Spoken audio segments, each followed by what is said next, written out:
Hello students, today our topic is data dictionaries. Software engineering में data dictionary क्या है? देखिए, families of DFTs can become quite complex. One way to manage this complexity is to augment DFT with data dictionaries. Data dictionaries are simply repositories to store information about all data items defined in DFDs. At the requirements stage, the data dictionary should at least define customer data items to ensure that the customer and developers use the same definitions and terminology.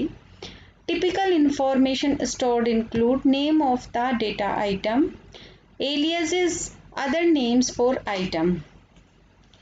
देखिए student, basically data dictionary क्या होती है?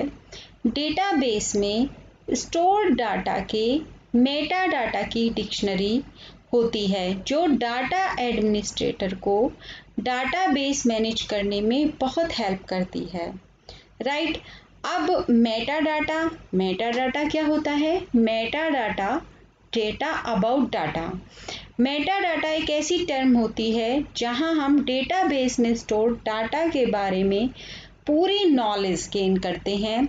जैसे कि अगर database में कोई table बनी है तो उस टेबल के प्रत्येक डाटा को एक मेटा डाटा होता है जिसमें हम उस डाटा के बारे में पूरी नॉलेज गेन करते हैं। लेकिन किसी डेटाबेस के टेबल का मेटा डाटा कुछ स्पेसिफिक लोग ही देख सकते हैं, यह सबके लिए नहीं होता है।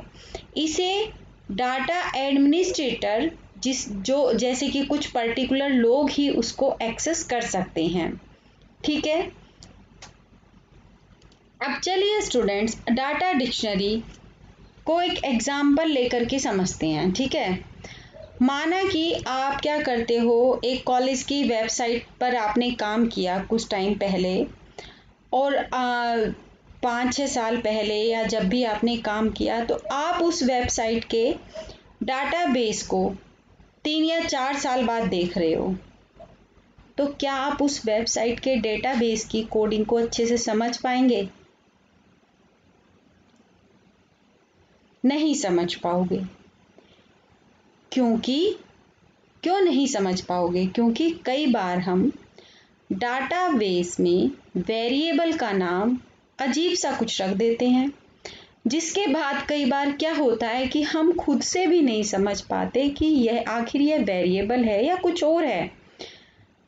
जैसे माना कॉलेज की वेबसाइट में एक स्टूडेंट डाटा नाम की एक टेबल है जिसमें स्टूडेंट का डाटा हमने स्टोर किया। जैसे कि क्या स्टोर किया? स्टूडेंट की आईडी है, स्टूडेंट की आईडी होगी, उसका नेम होगा, स्टूडेंट के फादर का नाम होगा, स्टूडेंट की क्लास होगी। अब इस टेबल में हमको पता करना है कि स्टूडेंट की आईडी और स्टूडेंट क्लास का क्या डाटा टाइप है, तो हम कैसे पता लगाएंगे? इस टेबल के बारे में पूरी जानकारी अगर हमें चाहिए तो हमें क्या करना पड़ेगा? इस टेबल का मेटा डाटा देखना होगा, तभी हमें पता चलेगा कि स्टूडेंट की आईडी और स्टूडेंट क्लास का क्या डाटा टाइप है। इसलिए डेटाबेस में हर एक टेबल का मेटा डाटा बनाना बहुत ज़रूरी है, और मेटा डाटा को ही हम डाटा डिक्शनरी भी बोलते हैं। Is that clear? कैसे? अब जैसे हम भी रिकॉर्ड रखते हैं, कॉलेज में भी आप लोगों का रिकॉर्ड रखा जाता है, तो स्टूडेंट की आईडी, उस स्टूडेंट का नेम, उस स्टूडेंट के फादर नेम और उसका क्लास।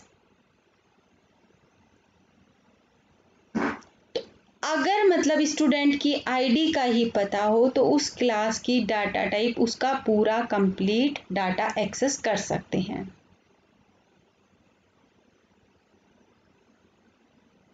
राइट।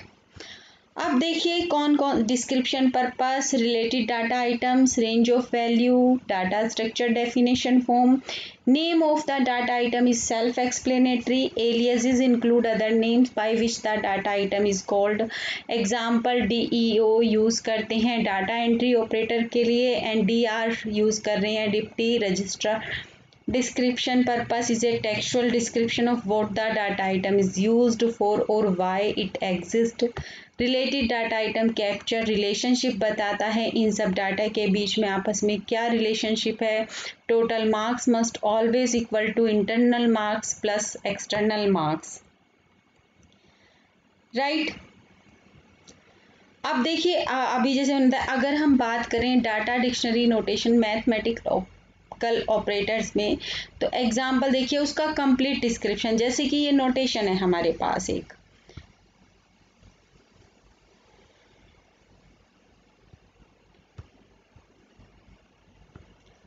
ए प्लस में बी।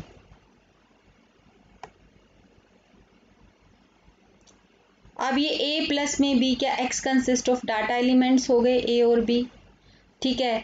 अब एक्स क्या कंसिस्ट कर रहा है कि आइदर डाटा एलिमेंट्स ए का या फिर क्या होगा बी।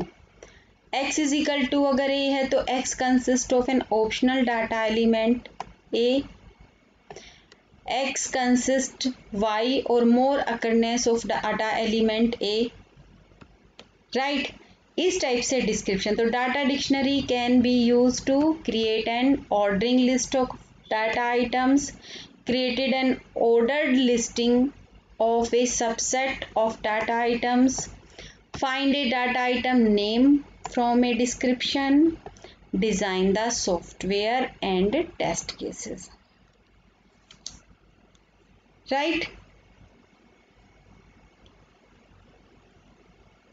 तो इसलिए हम कह सकते हैं कि जो डाटा डिक्शनरी है आपकी वो डेटाबेस में बने टेबल और उसमें स्टोर डाटा के बारे में बना एक डॉक्यूमेंटेशन की तरह होता है, जो डाटा एडमिनिस्ट्रेटर को डाटा को मैनेज करने में हेल्प करता है। एक और बात बताना चाहती हूँ मैं आपको, देखिए स्टूडेंट्स, दो तरीके की डाटा डिक्शनरी होती है। एक तो होती है एक्टिव डाटा डिक्शनरी और दूसरी होती है पैसिव डाटा डिक्शनरी। आप मेरा ये लेक्चर बार बार सुनोगे तो भी ये कंसेप्ट आपको अच्छे से क्लियर हो जाएगा। एक्टिव डाटा डिक्शनरी क्या होती है आपकी? यह वो डाटा डिक्शनरी होती है जिसमें डेटाबेस और डाटा डिक्शनरी को एक साथ बनाया जाता है। मतलब क्या है कि डेटाबेस के अंदर ही डाटा डिक्शनरी को बनाया गया होता है, जिससे अगर हम अपने डेटाबेस स्ट्रक्चर में कोई चेंजेस करते हैं तो हम DBMS सॉफ्टवेयर का यूज़ करके ही डाटा डिक्शनरी को अपडेट करते हैं, जिससे आपका जो डेटाबेस स्ट्रक्चर और डाटा डिक्शनरी के बीच में कोई डिफरेंस नहीं रहता है, और ऐसी डाटा डिक्शनरी को ही हम एक्टिव डाटा डिक्शनरी कहते हैं। अब बात आती है कि पैसिव डाटा डिक्शनरी क्या होती है। पैसिव डाटा डिक्शनरी वह डाटा डिक्शनरी होती है जिसमें डेटाबेस के अंदर नहीं बनाया गया होता है। इस डाटा डिक्शनरी को अलग से किसी भी, या तो हम कोई XML की फाइल यूज़ करते हैं या फिर वर्ड फाइल पे इसको बनाते हैं, जिसमें अगर हम डेटाबेस में कोई भी चेंजेस करते हैं तो उसे DBMS सॉफ्टवेयर के द्वारा अपडेट नहीं किया जा सकता है, उसे अलग से ही किसी भी पर्सन के द्वारा अपडेट करना पड़ता है। और इसमें डाटा स्ट्रक्चर और डाटा डिक्शनरी में डिफरेंस हो सकता है, क्योंकि वह डाटा डिक्शनरी जिसको DBMS सॉफ्टवेयर के द्वारा अपडेट नहीं किया जा सकता उसे हम क्या बोलते हैं? पैसिव डाटा डिक्शनरी कहते हैं। एडवांटेजेस भी आपसे पूछी जा सकती हैं। डाटा डिक्शनरी हमारे लिए डेटाबेस का अच्छा स्ट्रक्चर और क्लियर इंफॉर्मेशन प्रोवाइड करती है। डाटा डिक्शनरी की हेल्प से हम रिडंडेंसी की प्रॉब्लम को अच्छे से एनालाइज कर सकते हैं। डाटा डिक्शनरी डाटा एडमिनिस्ट्रेटर के लिए बहुत ज़्यादा इम्पोर्टेंट होती है, क्योंकि डाटा एडमिनिस्ट्रेटर डाटा डिक्शनरी की हेल्प से डेटाबेस को अच्छे से कम समय में समझ सकता है। डाटा डिक्शनरी का यूज़ करके बड़े से बड़े डाटाबेस को अच्छे से मैनेज किया जा सकता है। होपफुली स्टूडेंट्स आपका डाटा डिक्शनरी का कंसेप्ट क्लियर हो गया होगा। नेक्स्ट लेक्चर में हम करेंगे entity relationship diagrams. Okay students, bye, take care.